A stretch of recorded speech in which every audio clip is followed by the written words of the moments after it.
ನಾನು ಇವಾಗ ನಮ್ಮ ಹೆಂಡತಿಯವ್ರ ಊರಿಗೆ ಹೋಗ್ಬೇಕಾದ್ರೆ ಹೋಗೋವಾಗ ಸ್ವಲ್ಪ ನನ್ನ ಮನಸ್ಸಿಗೆ ಅವಾಗವಾಗ ತೋರಿಸ್ತೈತೆ ಏನಾದರೂ ಕೆಲವೊಂದು ವಿಷಯಗಳು. ಅದೇನೆಂದರೆ ಬರವಾಗಿ ಈ ಮೂಕ ಪ್ರಾಣಿಗಳಿಗೆ ಏನಾದರೂ ತಗೊಬರೋಣ ಅಂತ ಹೇಳ್ತು ನನ್ನ ಪ್ರಾಣ. ಆ ಪ್ರಾಣ ಹೇಳಿದ್ರೇ ನಾವು ಯಾವುದೊಂದು ಕೇಳೋದಕ್ಕೆ ಮಾಡೋದಕ್ಕೆ ಸಾಧ್ಯ.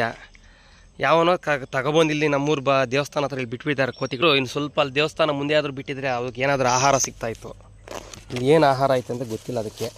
ಇಲ್ಲಿ ಒಂದೇ ಸತಿ ನೋಡಿದ್ರೆ ಪರ್ಬಾರ ಅಂತ ಬಂದ್ಬಿಡ್ತವೆ. ಓಯ್ ಓಯ್ ಓಯ್ ಹೈ ಇವು ಇದೇನಪ್ಪ ಇಷ್ಟೊಂದು ಬಂದ್ಬಿಡ್ತು. ಗಾಡಿಗೆ ಬೇರೆ ಬರ್ತದೆ. ಹೇ ಏನಪ್ಪ ಹಿಂಗೆ ಬರ್ತದೆ. ಹೇ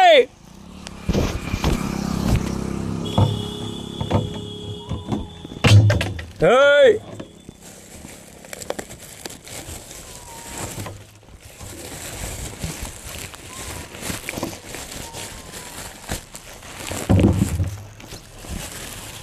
Hey!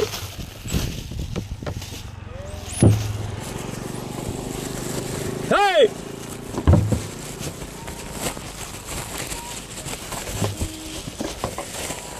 Hey!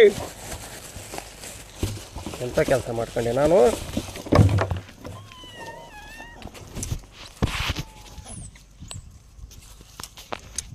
ದೇವರೇ ಭಗವಂತ ಪಾಪ. ಹೇ ಹೇ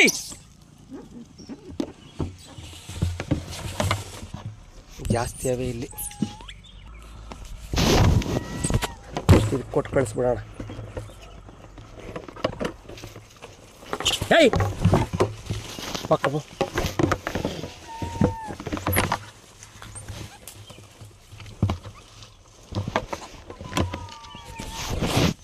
ಹೇ ಗೊಂಡ. ಹೇ ಪಕಡ. ಹೇ ಹೇ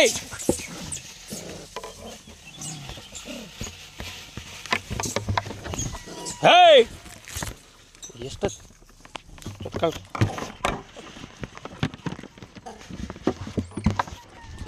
ಪಾಪ ಅದು ಯಾವ್ದು ಫ್ರೀ ಅಂತ ಎತ್ಕೊಬಿಡು. ಕೊಡು ಕೊಡು ಕೊಡು.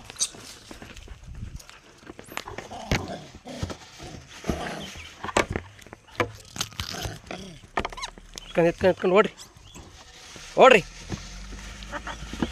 ಹೇ ಹೇ ಹೇ ಮರಿ ಕೋತಿ ಎತ್ಕೊಂಡು ಓಡ್ ಓಡ್ ಓಡ್ ಓಡು. ನೀನು ತಿಂದಿದ್ದೀವಿ ಹೋಗ. ಹೇ ಎತ್ಕೊಳ್ರಿ.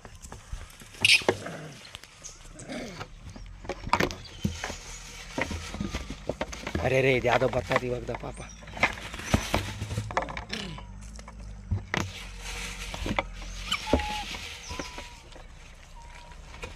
ಹೇ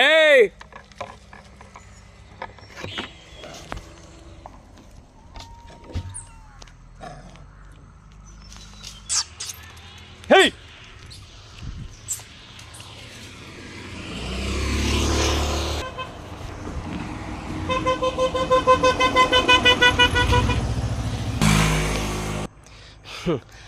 ಒಂದು ಮನಸ್ತೃಪ್ತಿ ಆಯ್ತು ಇವಾಗ ನನಗೆ. ಯಾಕಂದರೆ ಯಾವುದೋ ಅವಾಗ ಪಾಪ ಈ ಮರಿ ಕೋತಿಗಳಿಗೆ ಸ್ವಲ್ಪ ಒಂದು ತಿಂದು ಏನಪ್ಪ ಈ ಗಾಡಿಗೆ ಹೆಂಗೆ ಬರ್ತದಪ್ಪ ದೇವ್ರೆ.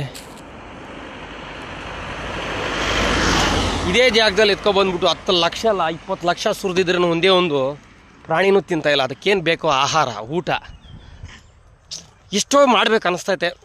ಏನು ಮಾಡಲಿ ಇರೋದಷ್ಟೇ. ಯಾವುದೋ ನನ್ನಿಂದ ಅದು ಮಾತ್ರ ಮಾಡಿದೆ. ನಾನು ಇದನ್ನು ಯೂಟ್ಯೂಬಲ್ಲಿ ಹಾಕ್ತೀನಿ. ಯಾರಾದರೂ ಒಂದು 10 ಜನ ನೋಡಿದ್ರೂ 10 ಜನ ಯಾರಾದರೂ 10 ಜನದಲ್ಲಿ ಯಾರಾದರೂ ಒಬ್ಬರಾದರೂ ಯಾವುದಾದ್ರೂ ಮೂಕ ಪ್ರಾಣಿಗಳಿಗೆ ಬರೋವಾಗ ಈ ಥರ ಯಾವುದಾದ್ರೂ ಆಹಾರ ಕೊಡಲಿ.